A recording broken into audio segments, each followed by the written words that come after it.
सारे exit poll दिखा रहे हैं, टीवी अखबार के एग्जिट पोल दिखा रहे हैं कि बीजेपी झारखंड और महाराष्ट्र जीत रही है। क्या है इसकी सच्चाई, क्यों एग्जिट पोल दिखाया जाता है? और सवाल है कि जो ये देश जाति प्रधान देश है, जो लोग आपको चपरासी नहीं बनने देना चाहते हैं, जो आपके आरक्षण का विरोध करते हैं, वो आपको सीएम पीएम बनाएंगे और वही टीवी में बैठे हैं, वही अखबार में बैठे हैं, वही मीडिया में बैठे हैं, वो आपकी बात क्यों करेंगे? तो सवाल है कि इसका रास्ता क्या है, एग्जिट पोल क्यों कराया जाता है? नमस्कार, मैं शंभू कुमार सिंह और आप देख रहे हैं नेशनल दस्तक। थोड़ा सा मैं फ्लैशबैक में ले चलूँगा। आज़ादी से पीछे क्या हुआ वो सब भूल जाइए। जातिवाद मनुवाद से देश चलता था, मनुस्मृति का राज था। आज़ादी के बाद बाबा साहब ने संविधान दिया, हमारे महापुरुषों ने आंदोलन किया, लड़ा, देश आज़ाद हुआ, वोट गिराने का अधिकार मिला। लेकिन सोचिए, एससी एसटी को इस देश में रिजर्व सीट मिला आज़ादी के साथ ही, लेकिन तब इस देश के जातिवादी मनुवादी व्यवस्था कुव्यवस्था, जातिवादी मनुवादी लोग रिजर्व सीट पर अपने नौकरों को चुनाव जिताते थे। तब लोग अपने घरों में बूथ बनवाते थे। जो सामंती थे, जातिवादी मनुवादी थे, वो दूसरे को वोट नहीं डालने देते थे।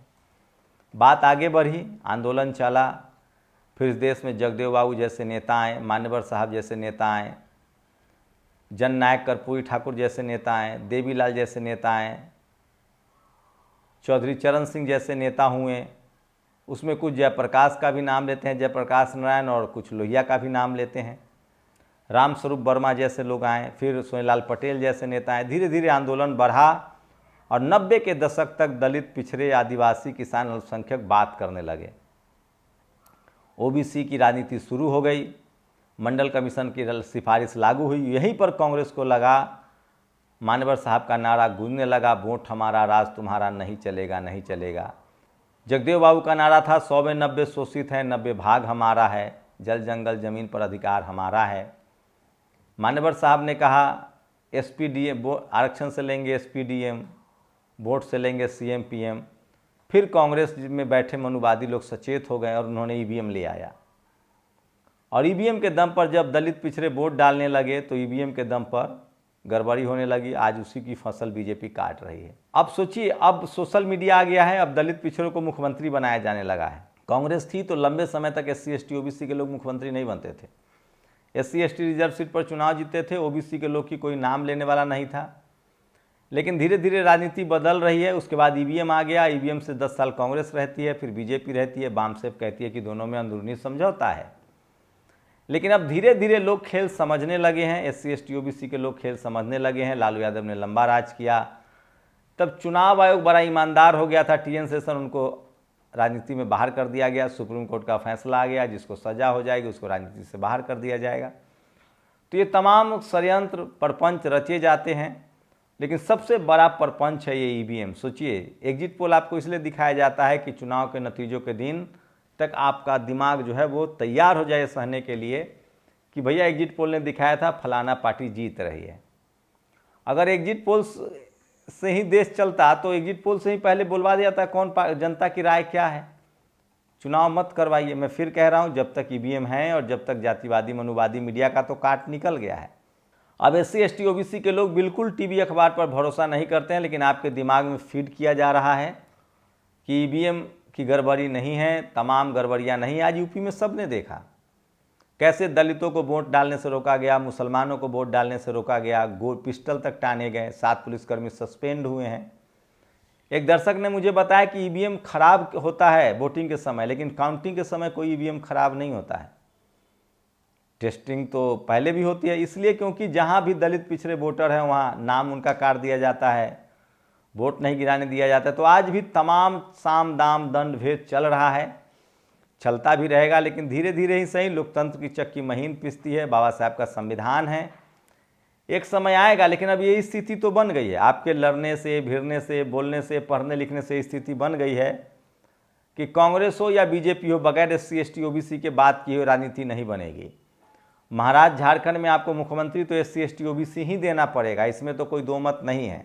लेकिन मैं फिर कह रहा हूँ, एससी एसटी ओबीसी मुख्यमंत्री कांग्रेस का हो या बीजेपी का हो, या फिर हमारे समाज के जागरूक नौसिखियों हों, उससे बहुत भला नहीं होगा। लेकिन खैर, इस दौरान जब से बीजेपी आई है 10-15 साल में एक चीज़ तो हुआ है कि हमारे तमाम बहुजन नेता जो पहले पीढ़ी के थे वो तो जानते ही थे, जगदेव बाबू जानते थे, रामस्वरूप वर्मा जानते थे, सोनीलाल पटेल जानते थे, शरद यादव जानते थे, रामविलास पासवान जानते थे, नीतीश कुमार भी जानते हैं लेकिन उनकी मजबूरी है, लालू यादव लड़ते थे, चौधरी चरण सिंह जानते थे, बाबू जगजीवन राम जानते थे। आपको बता दें कि तमाम बहुजन समाज के जो पहली पीढ़ी के नेता थे वो जातिवाद को जानते थे, समझते थे, लेकिन जो उनके बच्चे राजनीति में आए उनको नहीं समझ में आता था। तेजस्वी यादव, अखिलेश यादव, मायावती जी तो संघर्षों से आए, चंद्रशेखर जैसे संघर्ष से आए हैं, लेकिन अब आपकी दूसरी पीढ़ी के नेता उनको बीजेपी ने जातिवाद तो समझा दिया है। अखिलेश यादव तभी पीडीए कर रहे हैं, Tejashwi ji A to Z कर रहे थे, तो समझा तो दिया है इन लोगों को। अब देखते हैं आगे क्या होता है। एक विकल्प तो है कि SC ST OBC के दल नेता एकजुट हों, जो दिख नहीं रहा है, तो SC ST OBC को ही वोट के लिए एकजुट होना पड़ेगा। लेकिन उससे भी जरूरी है सरकार किसी की रहे, मुख्यमंत्री कोई हो, आप अपने संवैधानिक अधिकारों के लिए लिखिए, पढ़िए, बोलिए। चूंकि पहले टीवी अखबार नहीं था तो आपको पता नहीं चलता था, बात नहीं होती थी। सरकार जिसकी रहे, जहां भी संविधान में आपका अधिकार मारा जा रहा है, संवैधानिक अधिकार, जहां भी लोग आपके खिलाफ काम हो रहा है, चीखिए, चिल्लाइए, सोशल मीडिया पर लिखिए, पढ़िए, बोलिए, चाहे आपके संवैधानिक अधिकारों की जो, और बंटिए मत। आपको पहले जाति में बांट के राज किया गया, अब पार्टी में बांट के राज किया जा रहा है। सरकार जिसकी भी हो, अगर आप SC ST OBC हैं तो अपने अधिकार के लिए सजग होइए। SC ST OBC का मतलब आप सिख हो सकते हैं, मुस्लिम हो सकते हैं, ईसाई हो सकते हैं, हिंदू हो सकते हैं, बुद्धिस्ट हो सकते हैं। इस देश में 90% आबादी, बाबा साहब ने आपको जो संवैधानिक नाम दिया है वो SC ST OBC, नौकरी हो, पढ़ाई हो, बिजनेस हो, लोन हो, तमाम सिस्टम का फायदा आपको मिलता है। तो राजनीति चलती रहनी चाहिए, लोकतंत्र रहना चाहिए, लेकिन आपको अभी जो SC ST OBC का जो दौर आ रहा है, कांग्रेस हो, बीजेपी हो, मुख्यमंत्री तो आपको बनाएगी, लेकिन ग्राउंड जीरो पर लोगों को फायदा होगा कि नहीं, ये सबसे बड़ा सवाल है। और ये मैं फिर कह रहा हूँ, वोट भी डालिए, वोट बड़ी चीज़ है, लेकिन 365 दिन आपको सचेत रहना पड़ेगा। और मीडिया की कमी आपको भरपाई सोशल मीडिया से होती है। सोशल मीडिया को देखना पड़ेगा, पढ़ना पड़ेगा, लिखना पड़ेगा। और एग्जिट पोल इसलिए लाया जाता है, मैं फिर कह रहा हूँ, कोई चुनाव जीते आपको संवैधानिक तरीके से तैयार रहना है। EVM से ही सही, जो भी मैंडेट आएगा उसके साथ बने रहिए और कोशिश कीजिए और लिखिए, पढ़िए, बोलिए। और हमारे नेताओं को में तो सुधार आएगा। हार सबको सिखा देता है।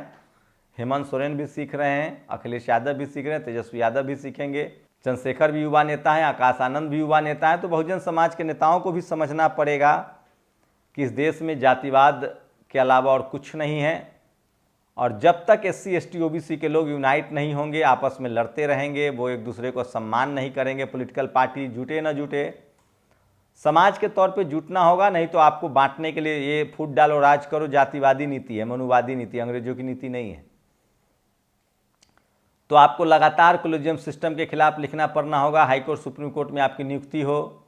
मीडिया एक ऐसा अभेद किला है जातिवाद का, जहां आपके लोग नहीं हैं तो सोशल मीडिया पर आइए। तो मैं फिर कह रहा हूं, EVM को डिफेंड करने के लिए, बचाने के लिए एग्जिट पोल है।